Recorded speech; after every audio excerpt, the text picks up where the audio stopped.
Looks like Dee Dee's falling a tree into the house here. A little sapling. There it goes. Another small one. That's all good. Hey, darling, can I tell you what's been on my mind? Sick and tired of the 9 to 5 in the city life. Hey, darling, we could get out of town, see the beautiful world around, wanna see it now. Pack our bags and get in that car, leave a little note and we'll drive real far. Let's get out, we can leave this city, let's drive to the open air. Yeah, the countryside is so pretty, with the wind blowing in your hair.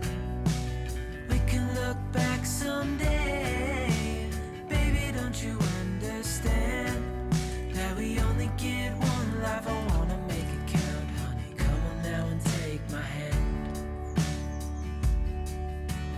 Hey, darling, I love it when it's me and you, on the road with a couple of tunes in a car for two. Hey, darling, you know we're gonna have a really good time, driving in the middle of the night when the stars are bright. Pack our bags and get in that car, leave a little note and we'll drive real far. Let's get out, we can leave this city, let's drive to the open air. Yeah, the countryside is so pretty, with the wind blowing in your hair. We can look back someday, baby, don't you understand that we only get one life? I wanna make it count, honey, come on now and take my hand. It's not as effective as it probably should be because I bent it. The view is amazing now, though. Yeah. He's been working on this area kind of behind the manufactured home here, trying to make a little bit more defensible space. Obviously, we're getting into fire season, and getting some of these trees cleared away from behind the property is very important. We do have a couple that are right behind the shop here. He's been having fun with the Sawzall back here, but these are a little bit bigger than she can get with that. So we need to get some of these cleared away from structures. Obviously, having trees this close to the shop here, not the greatest for fire season. One of the cool things is we're clearing the kind of the view across the valley here is getting better. We can see some of the farm down below. They have horses and other things down there, so that's kind of neat to look over this kind of hidden valley on the backside of the ridge here. Probably pull out a couple of these smaller oak trees here, and that'll kind of really open things up. The pine trees will limb up as well, so we get a good, nice view of the background. Well, unfortunately, it is fire season again. We do have some blue sky above us, but hanging out over the valley, a lot of smoke has started to roll in from some fires that are burning. And I don't know if you can see it or not, but there's another plume of smoke right there. It looks like there's a 8 or 10 acre fire that just cropped up down the valley. So there's a fire burning, I think it's in a historic burn area, but it's about 12,000 acres right now, a couple hours from us, and that's kind of what's moving most of the smoke into the valley here. But it is very hot, very dry. I think we have like a 20% humidity or something like that, so lots of burnable material, unfortunately. And looks like I see some dark plumes starting up over there. There was some structures that were threatened by this one. I just got an alert on my phone, so unfortunate, but that looks like a structure going up. That's dark. It's unfortunate, but that is the time of year in the area that we live in.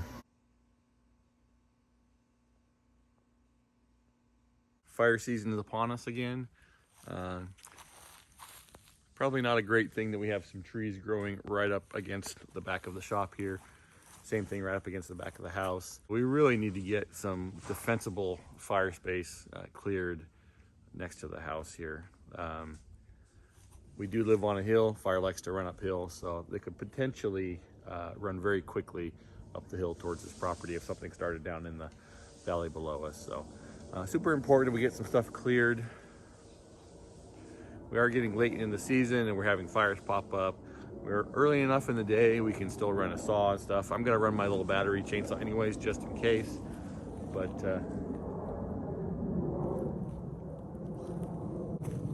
plane overhead looks like. Our little Milwaukee chainsaw that we're gonna run, which will be great for some of the small trees and things that need cleared. Dee did a little bit of clearing yesterday. Actually a lot of clearing with her little Sawzall, but there was a few that she didn't want to tackle. So let's go ahead and get started.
So that's a good example of not cutting a big enough bird's beak.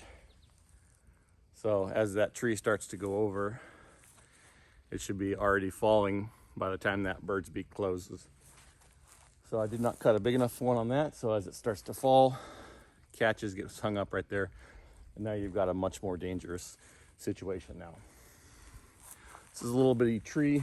It's a little harder to gauge your bird's beak and that sort of stuff on something real small, but not a big deal. I'll just go nip it and it'll fall over. But on a, it's like an old bee's nest. On a bigger tree, that obviously that could be much larger of an issue. So.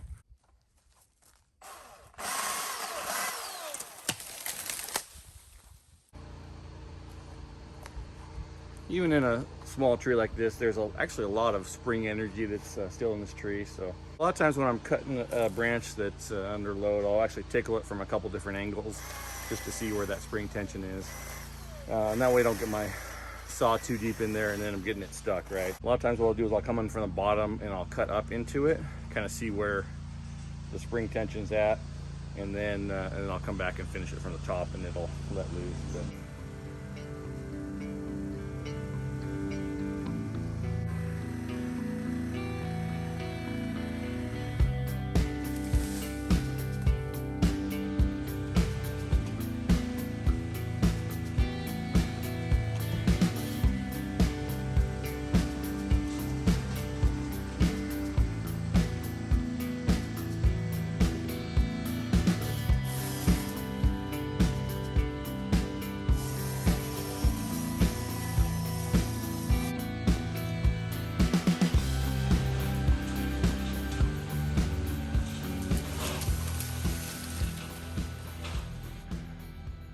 all right, I'm sweating like crazy already.